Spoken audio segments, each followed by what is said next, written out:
Shabbat Shalom, family and friends. Greeting from Guatemala, from the community Bet Or, to everybody that's listening through web. To translation is done by Aleph. Welcome, Aleph. Thank you for helping us with the translation. We have the Parasha Bamidbar in the desert. What Christianism translates as the Exodus, and it does talk about the people leaving Egypt, but according to the Hebrew site, it's called Bamidbar. The translation is in the desert. Remember that the name of every parasha and every book gives to the first word of each text.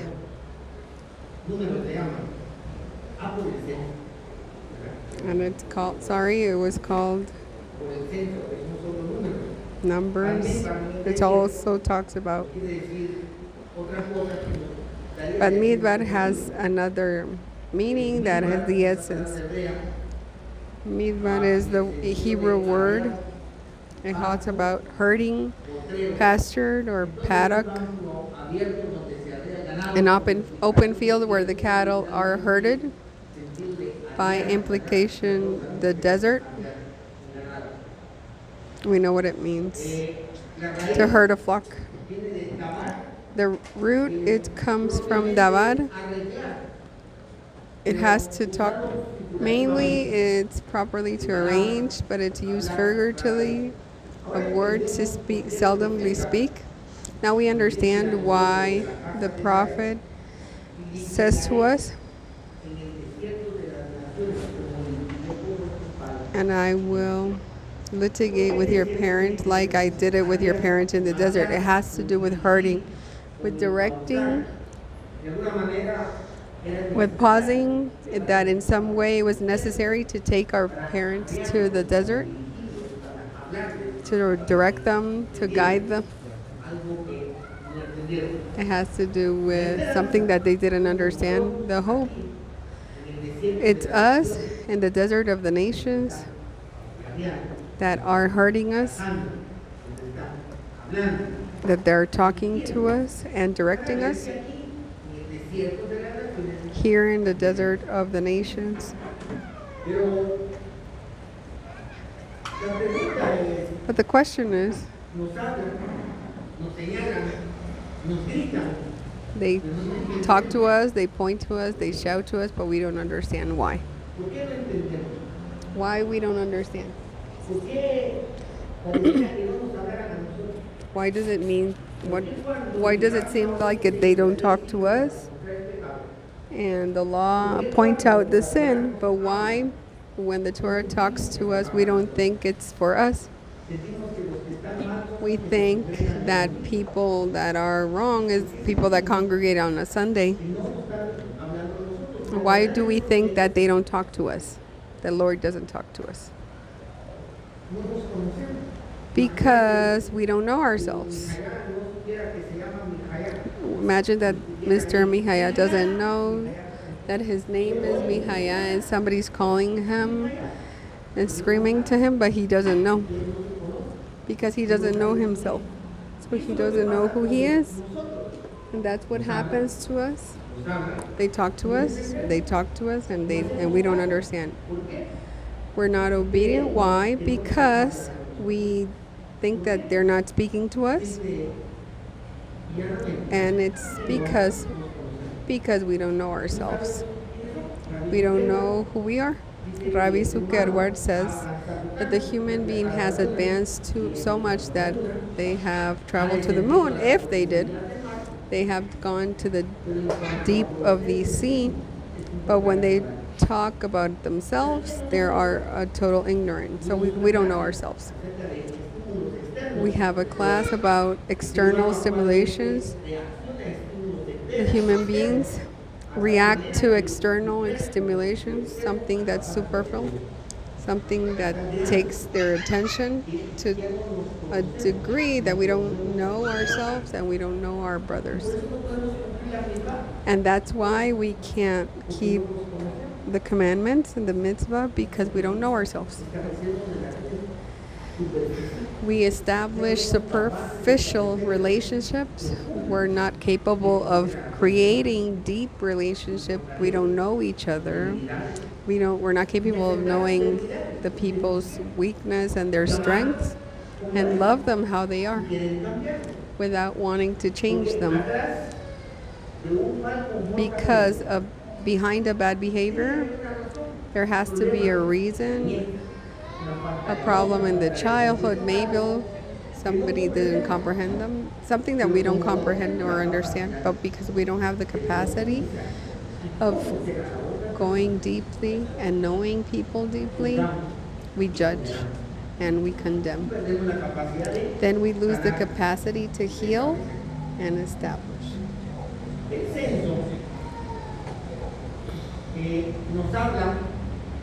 The census talks about, we have talked about it in different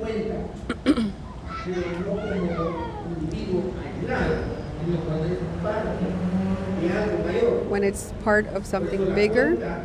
So that's why when they counted, it was counted according to the head of the house.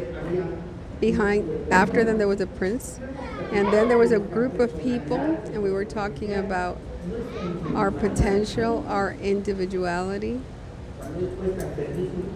When it's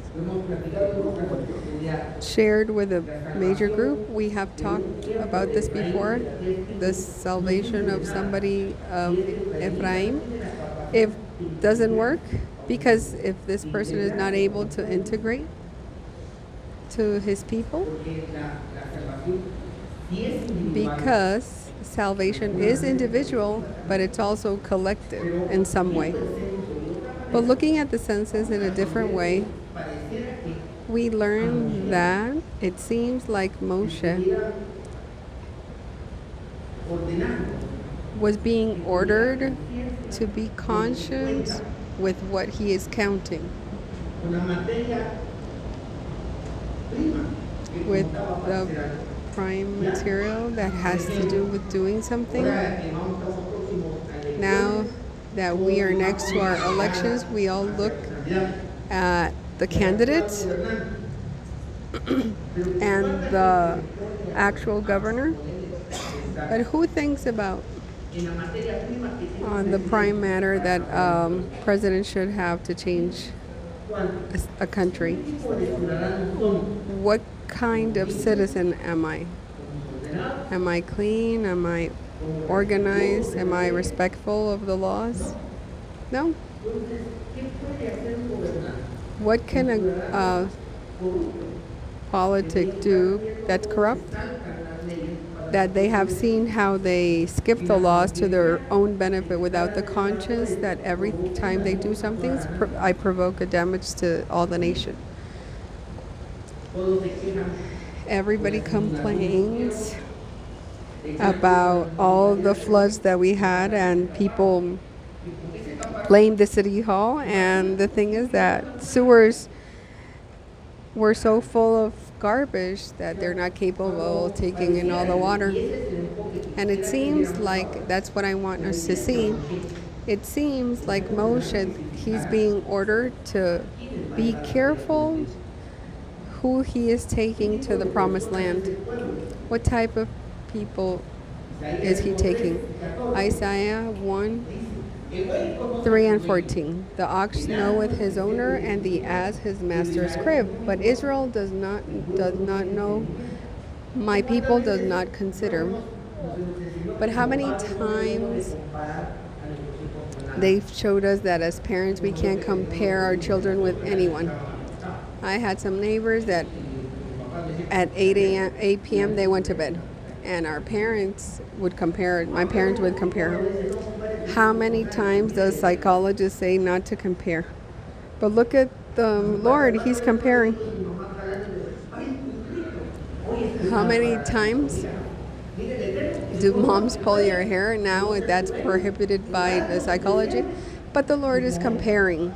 The ox knoweth his owner, and the ass his master. But Israel does not know, so we're worse than animals. Oh, sinful nation, people laden with iniquity, a seed of evildoers, children that are corrupters. They have forsaken the Lord. They have provoked the Holy One of Israel unto anger. They're gone away backward. And the worst thing is that we call ourselves Israelites. Why? Like the example, if we're calling Mr. Mihaya, and he doesn't even know his name. He doesn't know they're talking to him because we don't know each other. And that is what the Lord is showing.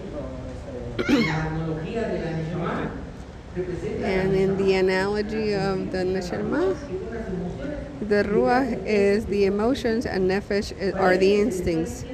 It seems that it's also for Moshe, it's the conscience, to know what he's counting.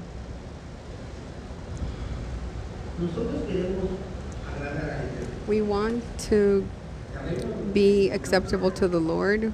We know what we're supposed to do. To reach this, I was talking to our young people today, and I was telling them our Lord Yeshua. We were studying Matthew when they were in the boat in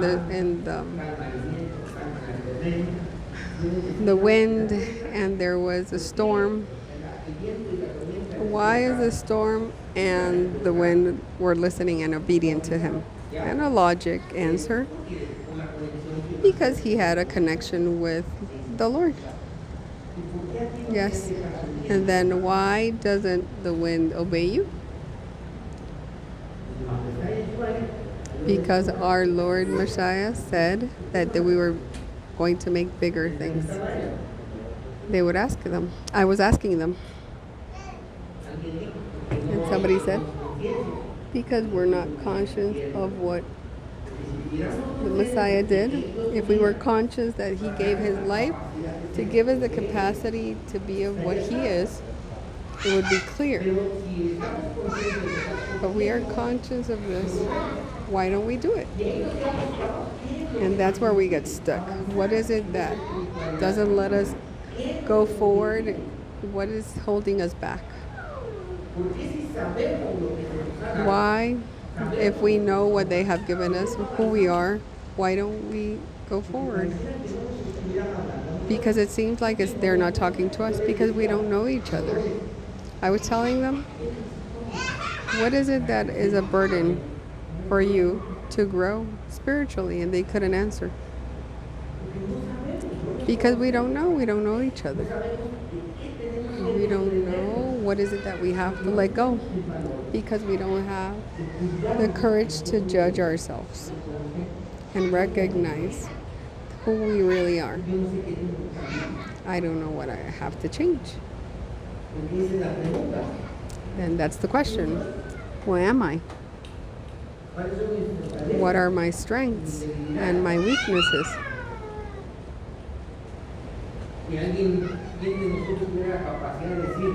Who of us have the capacity to give an x-ray on what are the characteristics of Yehuda? What are my characteristics, the positive and the negative?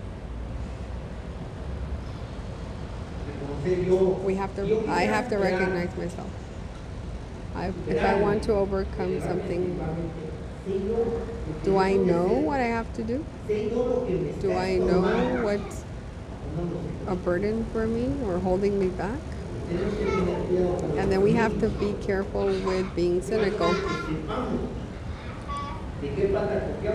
We have to understand that we have to be careful what is a weakness for us, and then something else is when we're cynical and we don't care. And then we don't care if the way we talk doesn't care. That's not honesty and humility. That's just being cynical. I'm talking about someone that if they want to grow spiritual, they're not conscious of what they need to do to grow spiritually. We're conscious that the way is open. The Messiah already gave everything, but we don't know why we're not there. And because we say, If we don't know our weaknesses, we'll not be able to overcome them. Because whatever they tell us, it seems that they're not talking to us. They don't understand. Like the ox and the ass. I can't whistle, but when you whistle, they start walking back to the barn. But the scriptures talk to us over and over again, and we think it's not for us. We're concerned about people not keeping the Sabbath, but we're here and we don't understand. And that's what we are going to talk about today. Now that we have the More from Colombia, the people are looking for solutions in their life, but how can you help someone that doesn't know themselves? So it has to talk, we have to learn tools to be able to recognize people more than they recognize themselves. And then we can tell them what is it that they're doing wrong. On the contrary, we don't know the prime matter, what we're dealing with, so we can help them. That's why the Kabbalah that we learned and the Kabbalah that we follow and the school of Rabbi Zuckerberg, it talks to us to learn to know ourselves. How does the soul function, so we can guide ourselves and correct ourselves, and we can identify where we're doing wrong, and we can find where we have to correct in order to improve. That's why we're talking so much about nefesh, the instincts, ruach is the emotions, and neshama is the intellect. The problem with the human being is that we're being guided by our instincts. Everything that comes in with our five senses, it's full of information that only excite our emotions and we act like animals based on instincts and emotions. The correct is neshama, Moshe is the intellect. We have to know what is correct. We have to put an emotion to the ruach so it can be held down, nefesh, the instinct, so I know what I have to do, because that's the will of the Lord. That's how the soul works. We have studied it over and over again. And we have to understand and find where is it that we go wrong, and we have to look for we talked about it many times, and it seems that they don't talk to us. And we go over and do the same thing over again. And the intellect fails. We have talked about the theory. I forget who it was, but if we've talked about the 4 characters.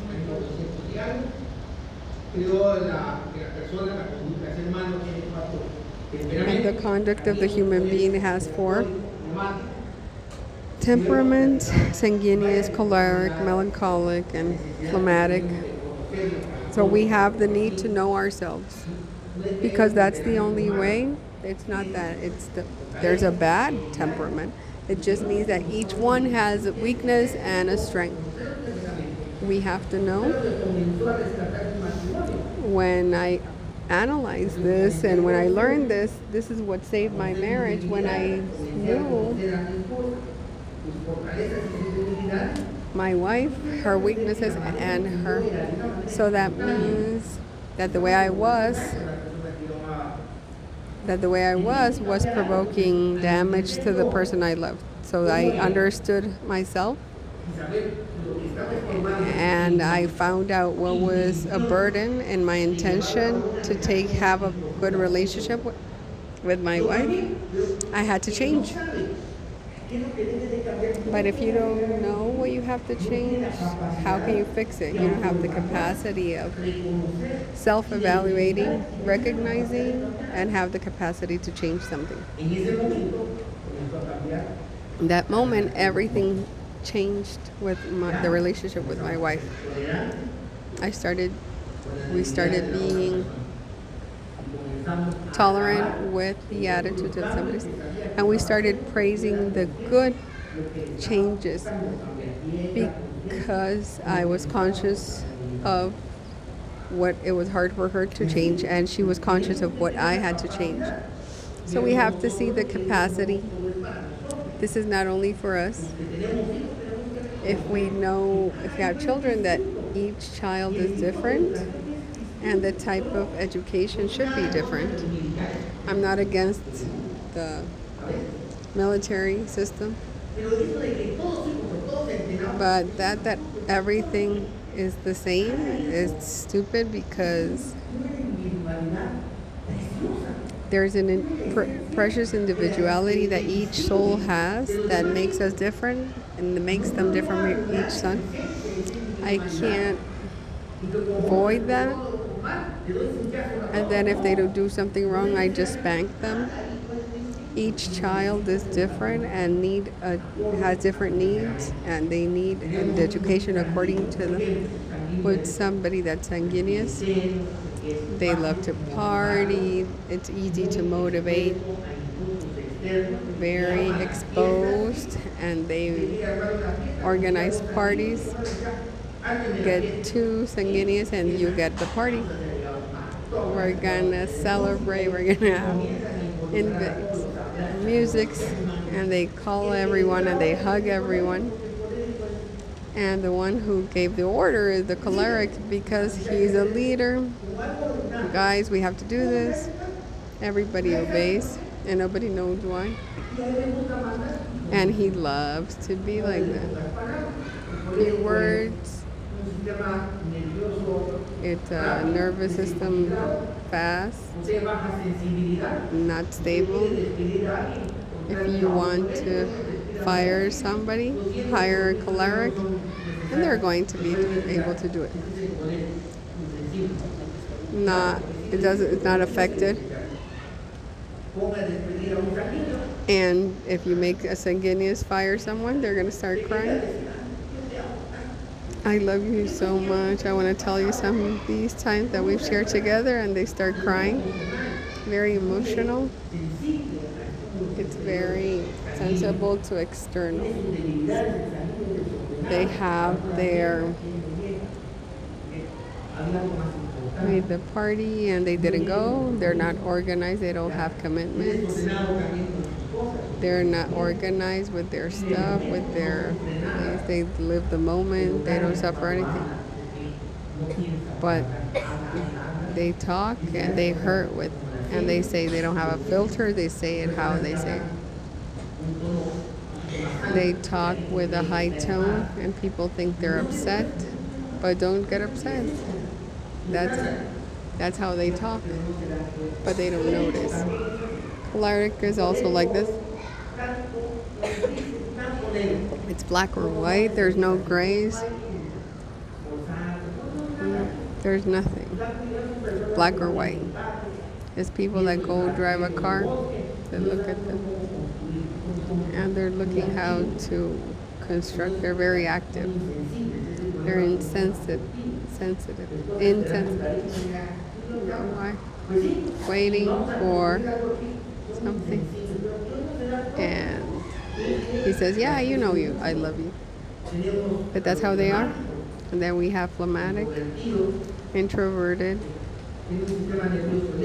They have a slow nervous system.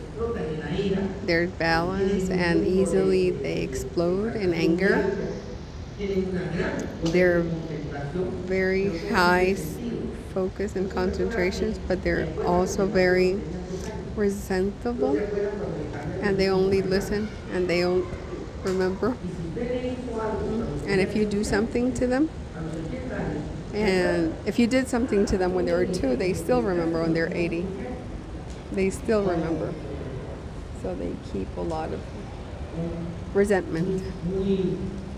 They're very sensible, analytics, but they're easily hurt and they keep it inside. We also have the melancholics. They're very good with arts.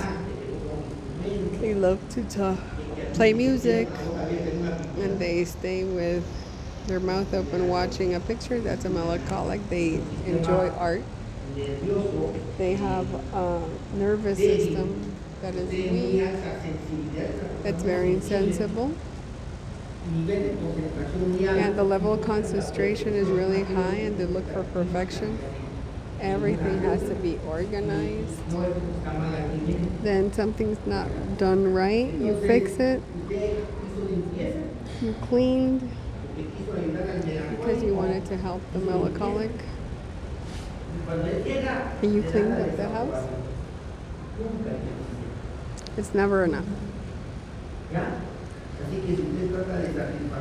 And then if you try to satisfy somebody that's melancholic, forget about it. That's not going to happen ever. There will always be a higher level, and people don't notice. And what is behind that perfection? Pride. Because melancholic they don't accept a bad criticism. And that's why they look for perfection.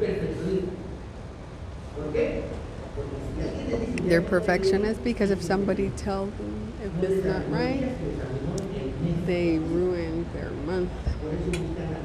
That's why they look for perfection. They have to let go of their pride. I only tell you a little bit about this because that's not the main topic of today. But if we don't know each other and we don't know our weaknesses, we're not going to be able to change ever. We will continue hurting the people that we love and that love us. We're not going to be able to establish deep relationships if I can't do it with somebody that's near me, then I can't do it with the Lord either. Then the relationship with the Lord is the capacity that how I can relate with somebody else. Then I can't be able to look at myself directly with the Lord. I can't see myself with somebody else. And so only appearances and the relationships with anybody around me. I'm going to talk about something that I have not taught, only in private, and it will be about matrix. We have to know a little bit of ourselves. We have to be humble.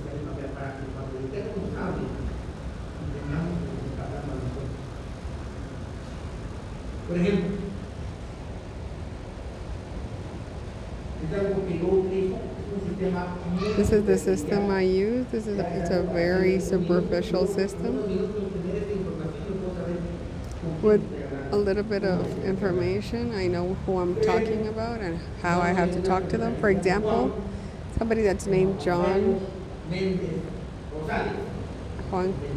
name is, I'm going to make it up, is Juan Carlos Mendez Rosales. We're going to show you how. And we're in Spanish, so we can't see. And Hebrew names have something special. So to make something quick, we're just going to count the amount of letters. And then I count the amount of letters in each name and I add it up. And it gives us 23. But I look for only one digit, so I add the two numbers. So that person in their Spanish name, for Latin name, it's a 5. So people who have trained their conversion, the Hebrew name, in that Hebrew name that is affected is going to affect the Latin name. I only add the number of the Hebrew name. That's only going to be real if the Hebrew name is accepted in our essence. So I'm going to leave it with that. Then the date of birth, June 25, 1975. Just to say any date, I get just one number, 25, 2 plus 5, 7, June 6th month, 1975. It adds up to 13. Then I look for one digit, 4. Then I have 764, and I add it up. It's 17. 7 plus 8, it's an 8. So John is an 8 in their dated birth. That is what this creation gave him to evolve. And his parents gave him something else. Then I only put a name that I like. So it depends on the artist that's in fashion. Because when I was born, I think it was Javier Solis. But we don't know how we affect the essence of the person.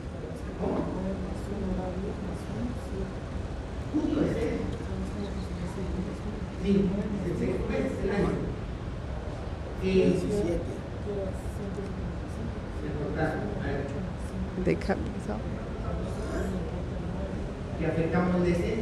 We affect the essence.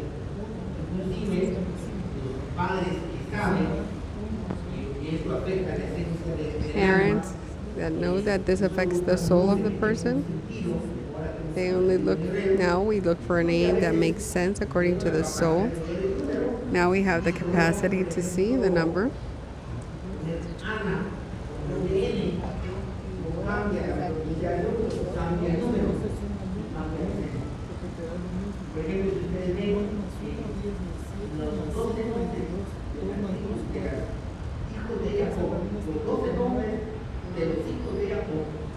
So the child of Jacob, they add up to 50 letters. So that means that the holy priest carried over his shoulders. But Isahar has double shim. They don't have to have a double shim. They don't pronounce in a double shim. It has to reach the number 50. All of that. So let's assume it's like this. That person is like this. I'm going to make that analysis about Juan or John. And your date of birth, you're an 8. That means that you're a very smart person. Oh, really? Yes. You're something very detailed. You notice everything, even the small details that happen, but you learn fast. You don't step on the same stone twice, and you learn fast. You don't get cheated twice. But maybe you can keep something in your heart that you don't let go because you don't forget things. And the people stay with their mouth open. How do you know that? Just by looking at a number. The number 5 says something else. It's a very person that's very organized. That doesn't mean that your room is organized. You like the order of how the system works. That's why 5 is the Torah of the 5 books. If you don't obey, you're cursed. If you obey, you're a blessing. A child that's 5, because when you punish them, you tell them why and they accept it. These people that they don't find a system or how it works, or at work, you can't work. Because how they like Torah, they like freedom, but they become very stubborn when you don't find a system of how things work. They ask for homework at the university or school and they forget to ask for it.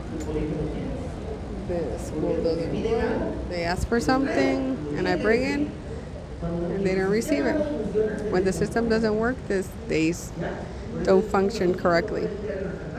That's why number 5 can't study. They can't study in a public school. When it's closed, they get upset. They don't work like that. They need to be organized. The system, how they work, is interrupted. I'm not going to go too deep, but then I would look at 8 and 5. I look at them, how they dress, how they sit. I can know how, and then I can know what fruits you like, or the colors you're attracted to. All those things are, you know it when you know practicing. Then I'm going to show you a little bit about the numbers 1 to 9, so you can make this exercise and you know them yourselves. Be honest with yourselves, so you can change what you need to change. Then we have the number 1. And in the addition of everything, it gives you a 10, then it's a 1. This is stronger when it's the date of birth. And it can be affected of how you're educated. If you know the essence of your son, you can help them to strengthen their weaknesses. Number 1, it's Aleph. Kabbalah, what does the Aleph mean? That's why this number is known as the number of the king. These are people that seems the creation was done for them, like the creator. People that say, then how would I like to have 100 attempts? Her aunt says, here, I can give you 100. It's people that when they have goals, they reach them.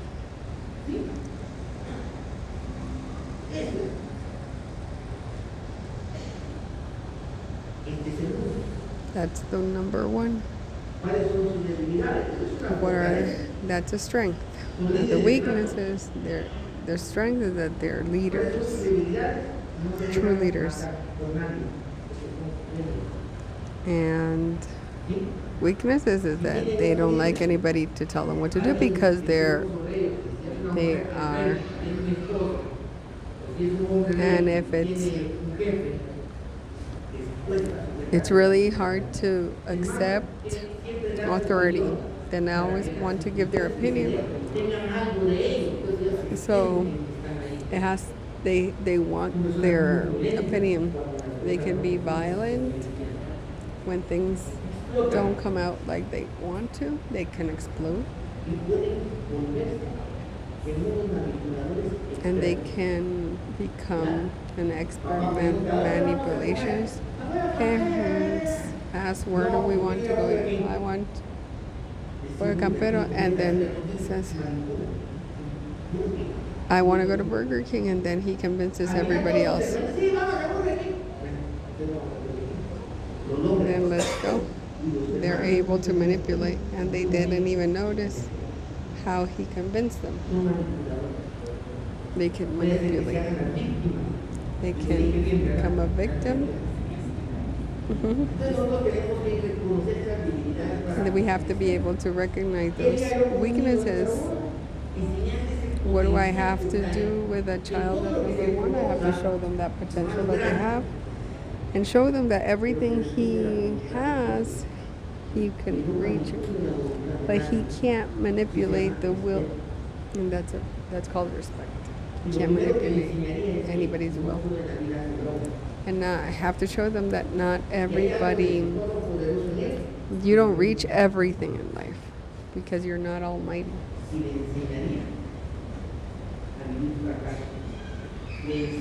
And I can show them to fail. And there's situations in life that will not come out, and you can accept it with peace. Because these people try to impose themselves by strength or manipulate. It's hard to accept people like this. They have to learn this, and parents should be able to recognize. What do I do? Number two. Two is bed. It's creation. Ship is starts with bed, and then somebody that's number two. Darkness and light in the creation work in harmony. This is recognized as the number of love. And this is people that everybody loves them. They make friends with everyone. And they're good to have two people that they're discussing. You grab a number two and they make up and they have the capacity to resolve problems. And they look for harmony where others look for antagonism, or they're very warm. They could be affected by their temperament. What happens with these people? These people of number two, it's hard for them to because they live like in the clouds. They see harmony in everything. It's hard for them to look for flaws, and it's hard for them to correct. They can't help them.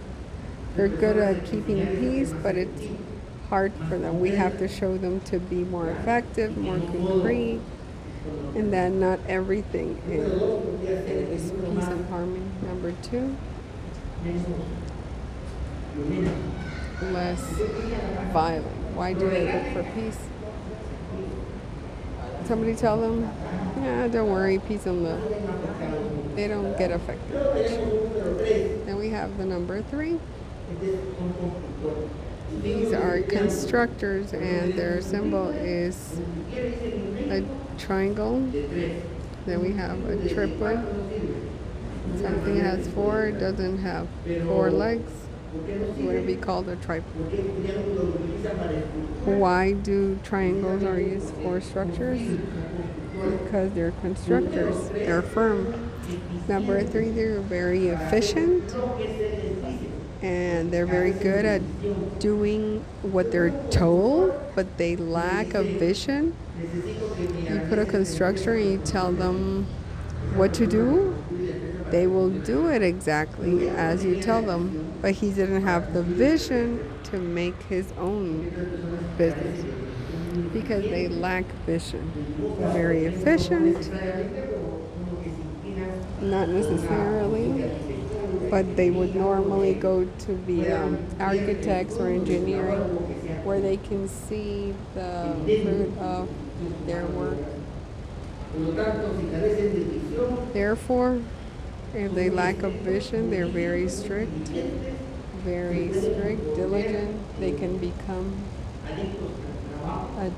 workaholics. They leave their family because they're not sufficient at work. What do we have to show them? That there's more important things than work or reaching your goals. Family is important. Love is important. Your children, relationship. These are people that they don't see how affected they are. They're very isolated because they like to make money, they like to be efficient, they like to work. If they start to study until they graduate, but they're very lonely. You have to show them to be a little bit more friendship, a little bit more demanding. You can even know what type of diseases these suffer because of that attitude of construction. That's why we have a gimel, like a camel, that takes anybody through the desert.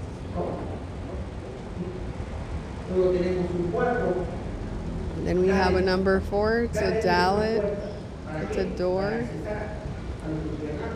to access wherever you want. The pyramids are very famous because of their structure.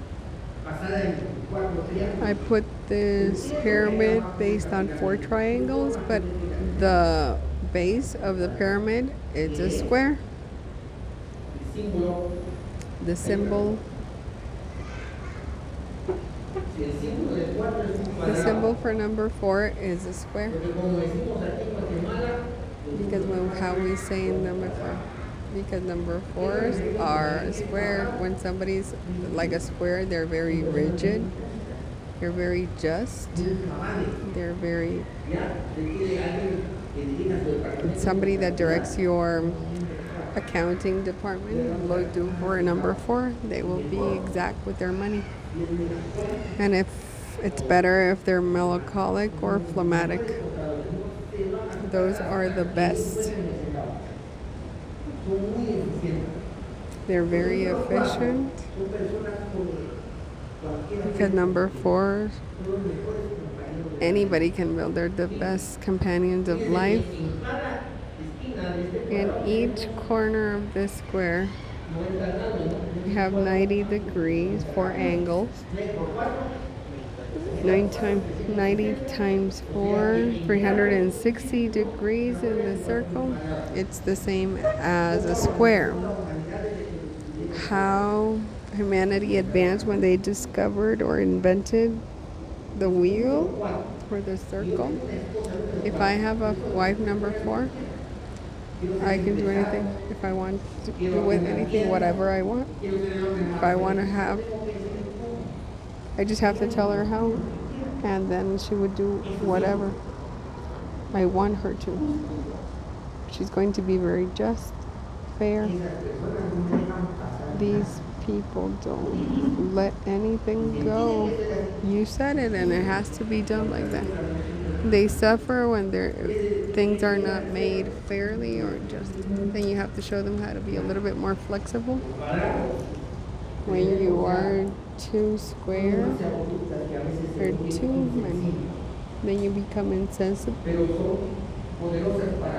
But they're very powerful to be concrete, and it has to do with the feminine side.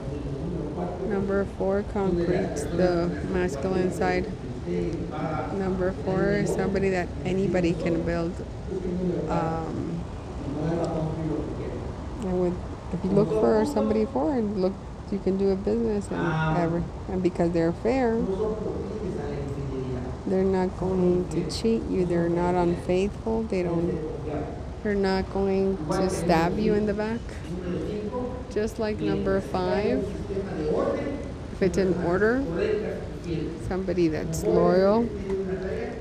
It's when you ask them for something, they do it. And when you ask for a favor, they will do it in the time that's because you know how it works.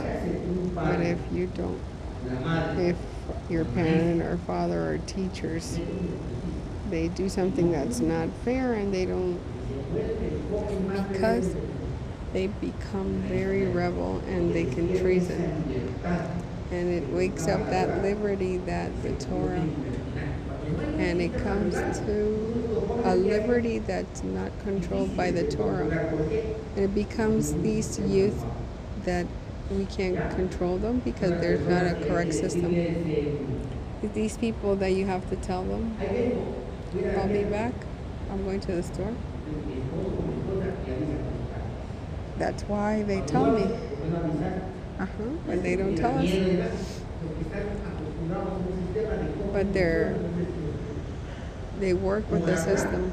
If the Torah you obey, there's a blessing. If you don't obey, you suffer.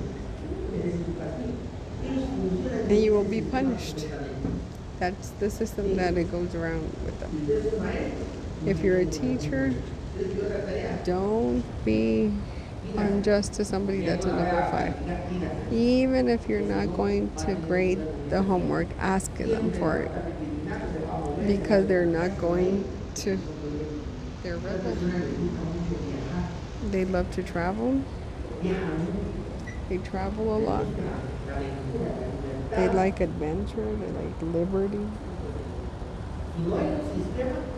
And if it's not a system, they don't like anybody telling them anything.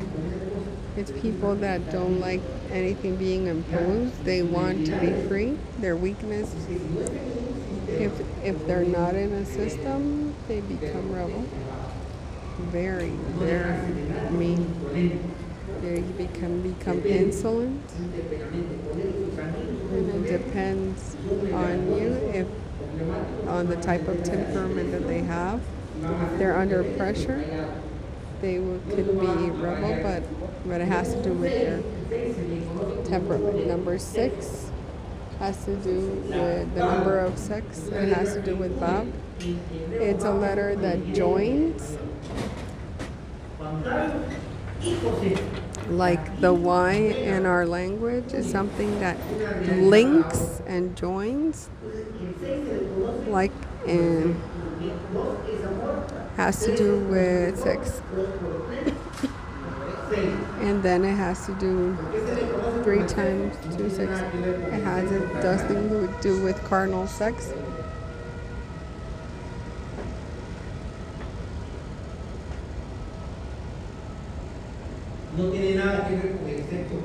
It has nothing to do with physical or carnal sex. It's just people that are not able to establish relationships unless this relation has the capacity to give fruit. Number 2 has friends. They don't care. Doesn't matter who's their friend. Number 6 is very careful with their relationship. It has to do with 2. If I'm a 6, everybody that's here says that I'm their friend, but I don't think that way. I only have 2 or 3. Why? Because I'm very analytic, and then when I see somebody's flaws, then that means I disconnect my heart. According to them, I'm their friend, but if you ask me, no, I just know that person. They're very lonely. They judge if you have a defect or a flaw, they notice. And you don't notice because you continue talking. They're talking, but their heart is in neutral. People that are very lonely, not capable of trusting anyone, and they can get married older. After 25, if they're not married, it's going to be very difficult for them to get married because they don't trust. We have to show them to be more softer, a little bit more caring, tolerant with everybody's defects. Number 7 is Shabbat. Now, people that are number 7, the Shabbat gives us complement our week. It has to do with time and space. They're people that are they think, they analyze deeply everything. They tend to like to be teachers because they like people to show, they like to teach, they like to share. A weakness is that they make people feel bad, that they're why are we in this world is people that analyze while the others are playing. The 7 is analytics. They go deeply, but they can go into the discrimination. They can hurt others. Number 8 is the infinite.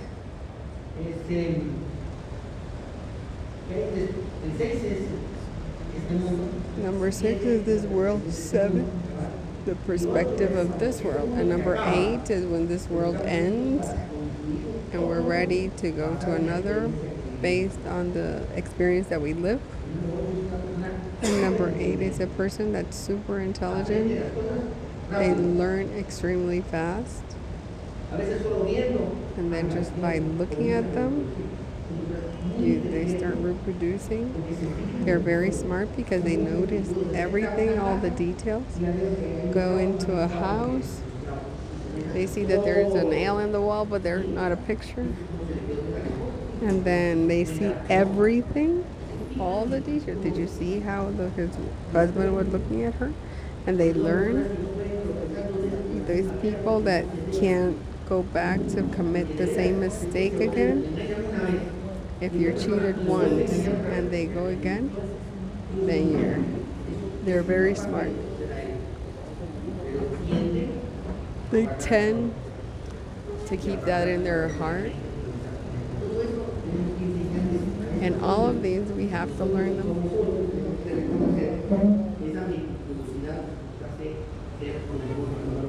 And these,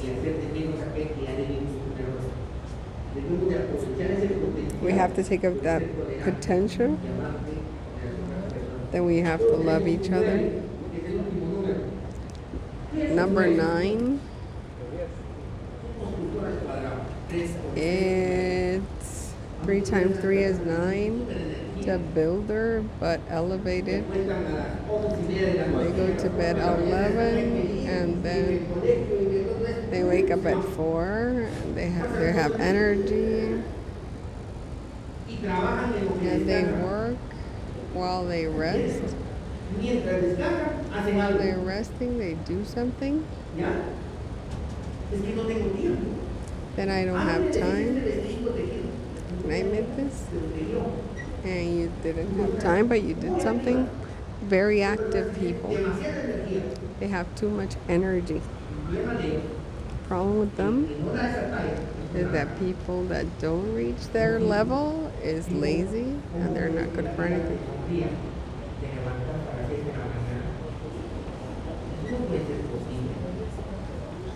You tell your son, how can life smile at you if you wake up at 7? They're very demanding. They're hardworking.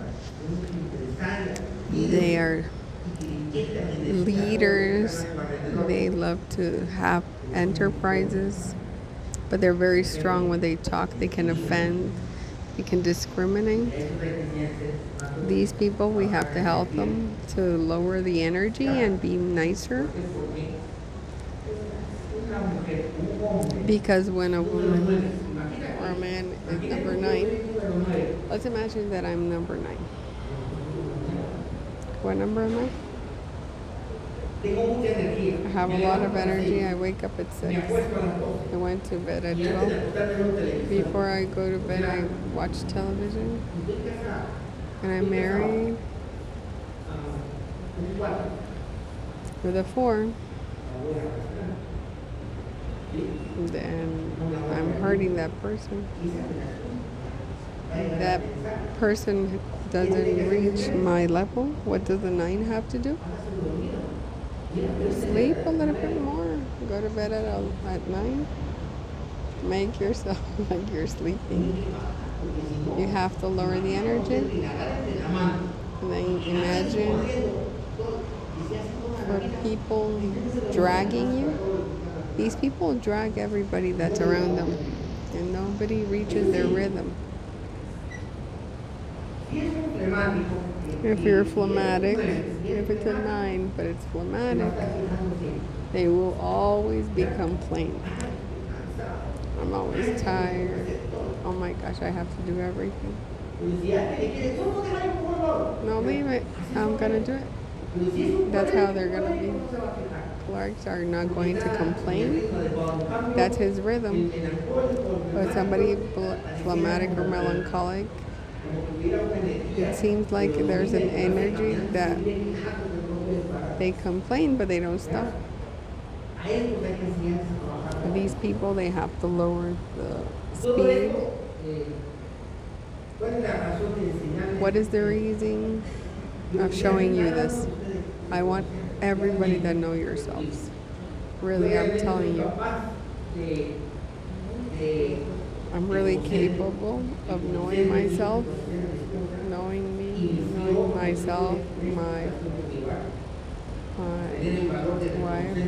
I had the courage to find out where my flaws were, to change them, and that was Russell. And somebody asked me, what's your major weakness? And I said, my emotions.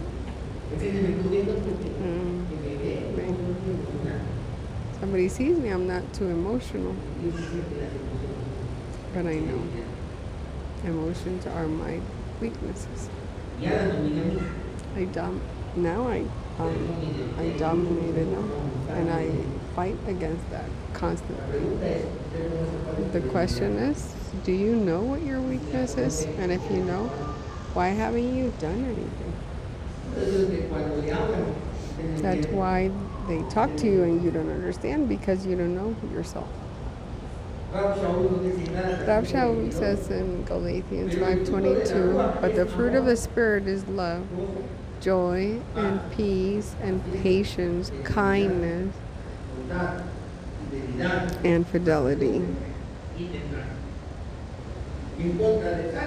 Meekness and temperance, against such things there is no law. Tell me, in what type of temperament do these characteristics fit according to the numbers we saw?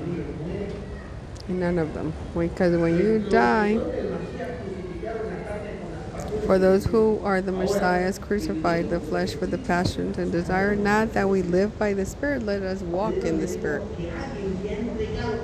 Somebody that has given all your evilness, your selfishness, it looks like you have a stable temperament.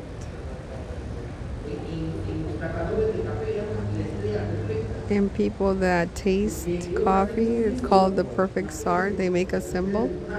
Imagine like you're drawing. And each star that comes is the acidity or the essence or the smell or the body of the coffee. So perfect coffee is that looks like a perfect star. It has everything balanced, the taste, the smell, the body, and that's what they're presenting us here. A child of the Lord doesn't have to have a problem with their temperament, or what numbers say. And then, or what the cards, astral cards can say. Because we change everything. All of our being, everything that was our weakness becomes our strength. I was not capable to talk moderately. I learned to be quiet. I was incapable to be in front of someone without being still or quiet. Now I'm capable to listening to someone for more than an hour without saying anything. According to here, the public university, there's an ugly king.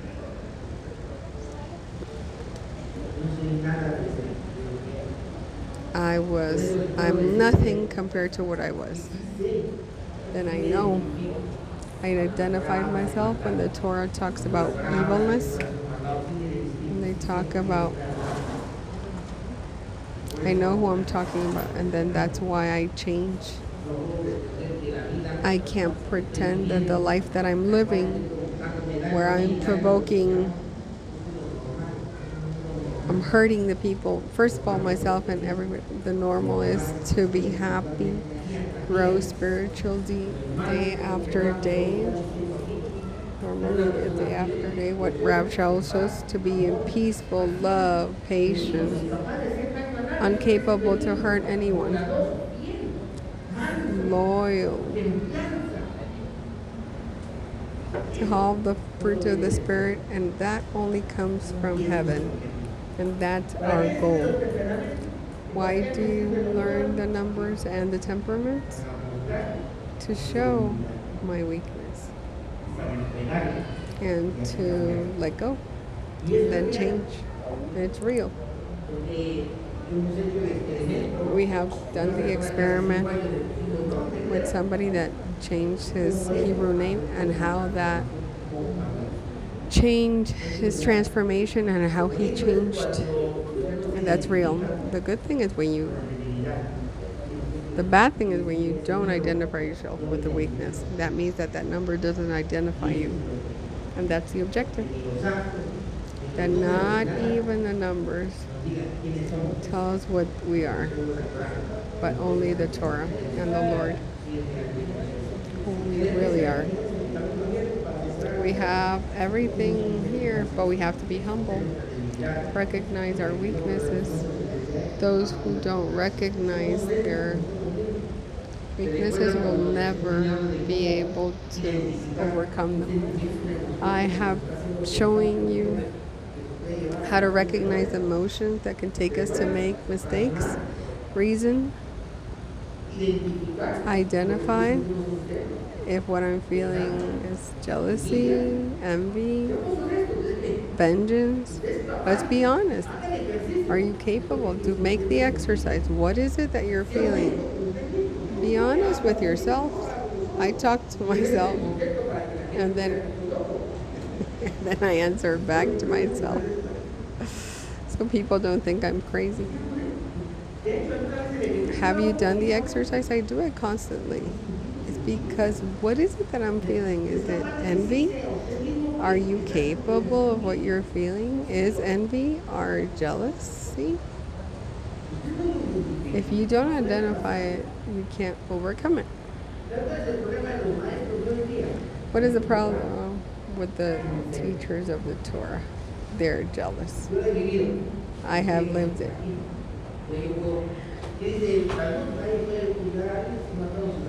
Nobody can judge anyone, the Talmud says, if you're not in their shoes. When a disciple would listen to another teacher, I know what it feels like.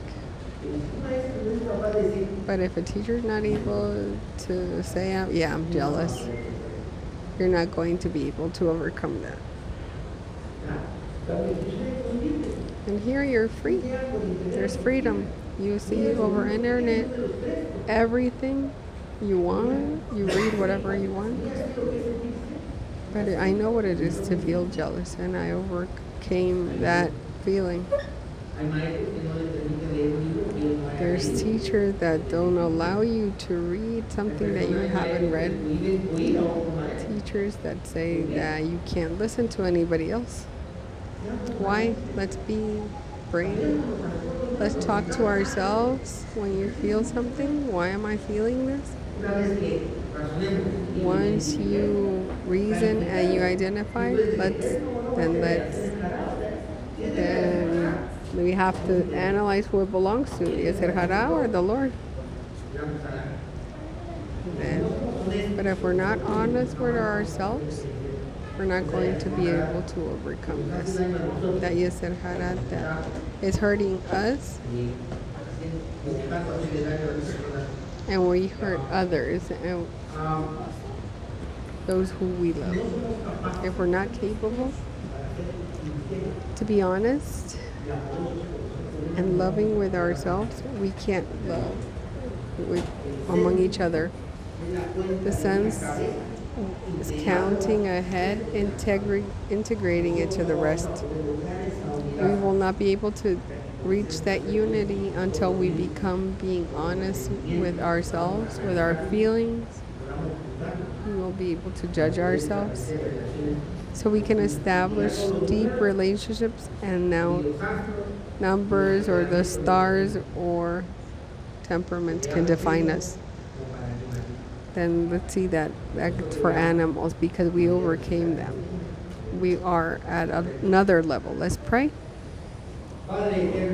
Dear Heavenly Eternal Father, you have been faithful with each one of us. Lord, King of the heavens, of the universe, please forgive us, because you talk to us and we don't understand. You call us, and it seems as though you're not talking to us.